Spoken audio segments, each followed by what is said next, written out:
From poisonous relationships that imploded on national television. Babe, I'm sorry I didn't stop, but I didn't mean to disrespect you, but he kept coming at me. Clearly, you're not ready to apologize then if you're making an excuse. To sharing lollipop hospital clips for pity. So I'm at Mercy Hospital. I have my John Deere sweatshirt on and my Crocs that match. Anyways, I'm fighting some bronchitis. Here's the revised edition of reality TV's most gratifying collapse, Big Ed. Before we explore his decline, let's revisit where everything started. The incident that turned millions against him.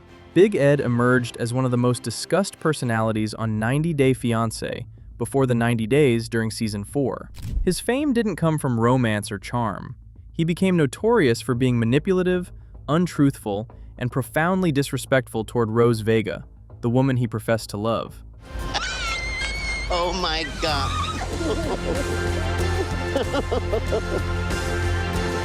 How are you? How are you? Fine. Are you real? Yeah, Oh my God, you're so real. Warning signs surfaced immediately. Big Ed deceived Rose about wanting additional children, aware she dreamed of expanding her family. Situations deteriorated when Big Ed insisted Rose undergo an STD examination while denying to take one himself. He challenged her health and history without proof, yet somehow considered himself exempt from the same requirements. The hypocrisy was obvious. He desired control and reassurance without providing mutual respect. Rose felt degraded, treated as though guilty of imaginary offenses. STD, which is, I think it's a blood test, and they just test to see if you have like sexually transmitted disease. The breath freshener episode became one of the season's most debated moments. Big Ed offered Rose breath mints before the cameras, shaming her globally. This wasn't a private, thoughtful act. It was public embarrassment. Millions witnessed him making her feel insecure and diminished. His handling demonstrated total absence of compassion or awareness. Your breath is not pretty. Every exchange between them felt uneven. Big Ed constantly criticized, controlled, and interrogated Rose. He treated her like a project to manage rather than an equal partner. The power dynamic remained unbalanced. He controlled the influence, finances, and platform, leveraging everything to his benefit. Rose eventually reached her limit. In one of the program's most powerful scenes, she walked away with her self-respect preserved. She confronted him about his conduct, defended herself, and never returned. Supporters applauded her strength and started questioning why someone like Big Ed received exposure. She became an icon of self-worth, someone who rejected unacceptable treatment. She's gone. Her stuff's gone. She's really gone. She said she wanted to leave, but she didn't even say goodbye. Rather than learning from his errors or fading quietly, Big Ed intensified his stance. He appeared to believe the attention, even negative, justified more screen presence. He began doing interviews, justifying his actions, and portraying himself as misinterpreted. He played the victim, acting as though he'd been wronged. That choice would lead to years of humiliation, public rejection, and unexpected professional ruin. You'd assume after Rose he'd reform. Instead, he found another person to damage. This time, it continued for 3 agonizing years. After Rose, Big Ed featured on The Single Life Season 1, where he encountered Liz Woods, a restaurant manager. Initially, it seemed like a new beginning. Liz appeared compassionate, tolerant, and willing to overlook his reputation. Viewers hoped for transformation. They wanted to trust that perhaps he'd learned from the Rose incident. He hadn't. I've never had anyone stand up for me like she did. Go be with her. You're not letting me speak, so Raise your I'm voice. done talking. But listen, when you get mad, you Shut raise your up. voice. You Run. don't let me speak. I am Run. running away from you. Run away, run. Over the following 3 years, Big Ed and Liz separated and reconciled 15 times. 15. Each breakup was theatrical, chaotic, and filmed for audiences. Observers watched in dismay as identical patterns recycled repeatedly. Disputes, reunions, change promises, then further explosions. It became draining to witness, and more exhausting for Liz to endure. The partnership felt cyclical. Every reunion included Big Ed vowing improvement. He'd claim newfound understanding, better behavior, and appreciation for her. Then, Within weeks, or sometimes days, identical issues would reappear. The conflicts always involved the same themes: his control demands, listening failures, and accountability avoidance. Liz continuously provided opportunities, and he continuously squandered them. Friends and relatives cautioned Liz. Fellow cast members told her she merited better. Fans pleaded with her to depart, but she remained, hoping the man she loved would finally appear and stay. She wanted to believe in him. She desired relationship success, but affection alone cannot repair someone unwilling to change. I'm upset at the fact that I had to jump in for him. He's saying that I shouldn't have, but I can't control that, so now I need to have more control over that, when he could have just had complete control and just shut his mouth. The pair even attempted therapy on 90 Day, The Last Resort, a spin-off intended to rescue struggling couples. He disputed with counselors, ignored Liz's emotions, and denied his contribution to their problems. Professional therapists couldn't mend fundamentally damaged dynamics. Watching sessions felt awkward. Big Ed's refusal to accept responsibility, heed feedback, or demonstrate authentic empathy became painfully evident. Even when experts detailed his missteps, he found methods to divert, rationalize, or downplay his conduct. Liz sat weeping, begging for understanding. He never complied. Ultimately, the relationship permanently ended. Liz publicly described the dysfunction, how she'd lost herself attempting to fix someone uninterested in improvement. Fans felt reassurance. She'd spent years justifying him, supporting him, and striving to make things function. Watching her final departure felt like witnessing an escape from long-term captivity. But Liz hadn't finished expressing herself. What followed would astonish even Big Ed's most devoted followers. By now, supporters had seen sufficient. They progressed beyond online complaints.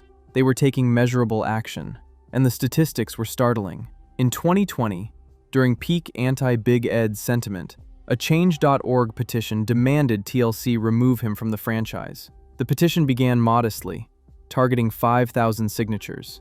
It rapidly exceeded that figure, eventually accumulating over 26,000 signatures. For perspective, reality TV personality petitions rarely achieve such traction. This wasn't merely frustrated fans venting digitally. This was an organized movement with genuine momentum. The petition extended beyond television behavior. Sexual harassment accusations from a former coworker emerged, adding substantial gravity. Claims that Big Ed's misconduct reached beyond reality TV drama. A female colleague came forward describing inappropriate remarks, unwanted approaches, and an uncomfortable work environment. Multiple individuals began sharing similar experiences, depicting someone who'd been troublesome long before fame. Tried to contact TLC. I actually reached out to a couple of media outlets before posting on TikTok, but there wasn't really any response from anyone. The allegations were detailed and alarming. They outlined behavioral patterns matching his televised persona: boundary disregard, social cue misinterpretation, and self-priority over others' comfort. The whistleblower wasn't seeking attention or financial gain. She acted from belief that others deserved awareness about who they supported. As the petition expanded, media outlets covered the story. Articles surfaced across entertainment news platforms. Signature counts grew daily. Each new Big Ed spin-off or public appearance caused numbers to surge. First-time petition users created accounts specifically to join. The petition became a unifying symbol, enabling dispersed internet supporters to demonstrate collective stance. Just when embarrassment seemed maximized, Big Ed performed an act so desperate, his staunchest defenders couldn't excuse it. By September 2024, Big Ed faced career emergency. His TLC contract neared expiration, public hatred intensified, and he desperately craved attention. The petition had made news. Liz had moved forward. His reputation was demolished. So he executed what any sensible person would do. He became engaged to someone he'd known under 24 hours. Big Ed met Portia Raymond, a 29-year-old supporter, at a meet and greet in a Plantation, Florida sandwich shop. She attended as an enthusiastic fan meeting a television figure. They conversed briefly during the event, photographed together, and exchanged greetings. That identical day, Big Ed invited her to dinner. She accepted, presumably considering it an amusing anecdote for friends. By evening's conclusion, he proposed. The ring? A paperclip. Not an actual ring, not even an inexpensive jewelry store ring. An office supply bent into circular shape. He kneeled in a restaurant and asked a woman he'd known under 24 hours to marry him using stationary equipment. Big Ed instantly announced the engagement on social media, performing genuine romance. He posted images, wrote captions about rediscovering love, and emphasized the fairy tale narrative. Oh my God, what's happening? I told her that I know I've only known you for 24 hours, but, I want to spend the rest of my life with you. And she's crying, I'm crying. Big Ed's getting engaged! He portrayed this as destiny, suggesting they shared profound, instantaneous connection, justifying rapid commitment. Even by reality TV standards, day one proposals are ridiculous.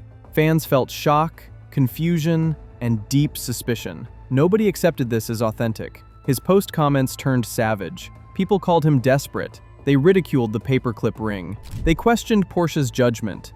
Some pitied her, assuming manipulation. Others presumed her participation in fame pursuit. Regardless, the engagement felt illegitimate from inception. Under 1 week later, the engagement dissolved. Big Ed blamed love's unpredictable nature and impulsive actions. He attempted framing it as romantic misstep, passionate moment misguided.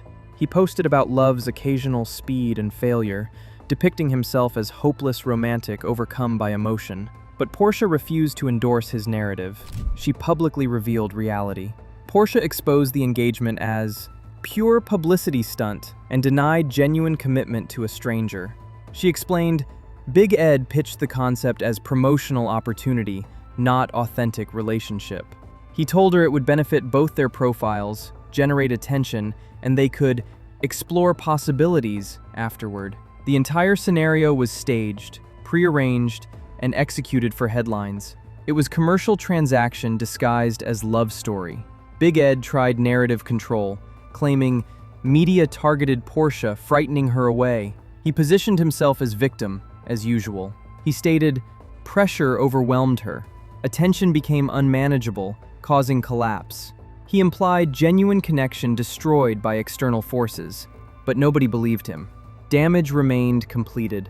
Social media dismantled him. Memes flooded platforms. People joked about paperclip rings. They fabricated engagement announcements with absurd scenarios. They photoshopped Big Ed proposing to objects. Even casual observers recognized the desperation and pathetic stunt quality. But his behavior's consequences started accumulating. Attention schemes ceased functioning. Behind scenes, larger developments unfolded. His entire career crumbled. In November 2024, Big Ed hinted at departing the 90-Day Fiancé franchise. He disclosed his contract expired in December, with no TLC renewal. For years, fans demanded his removal. Finally, the network responded to public pressure. Big Ed was terminated. The petition succeeded. Persistent criticism worked. TLC decided his ratings didn't justify controversy. Showless, Big Ed scrambled for relevance and income. He announced Big Ed's Home and Heart, a renovation program he claimed to have pitched to networks. He stated, 4 episodes stood ready, complete with story arcs and locations. He tried leveraging his contractor background, presenting himself as transformation expert for homeowners, but no networks accepted. The subsequent silence confirmed nobody wanted collaboration. Major channels refused associating their brands with someone universally disliked. Next, he became a real estate agent. By October 2024, he alleged closing $1 million deals during his debut year. He posted property photos, sold sign images, and client poses. The timing seemed questionable, with many doubting number accuracy or exaggeration. Still, he attempted leveraging fame for sales, hoping buyers would ignore his reputation for professional expertise. Then came the wine enterprise.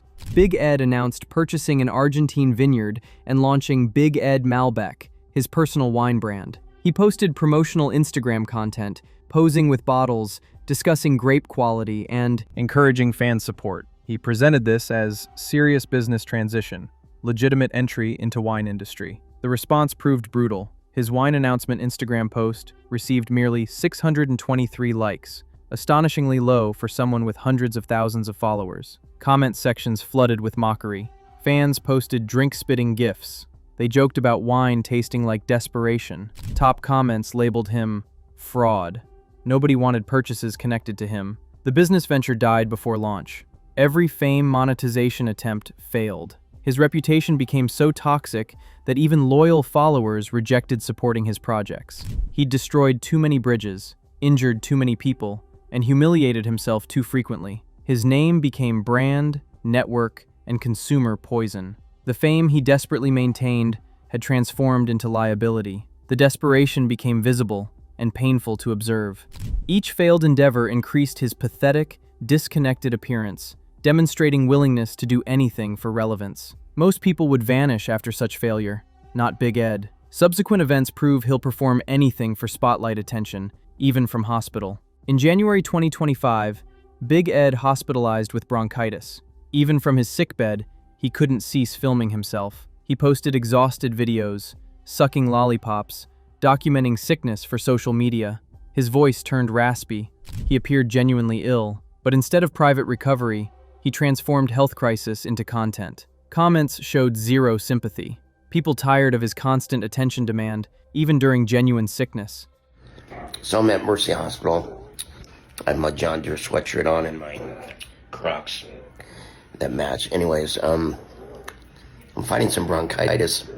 Some fans considered hospital posts a new low.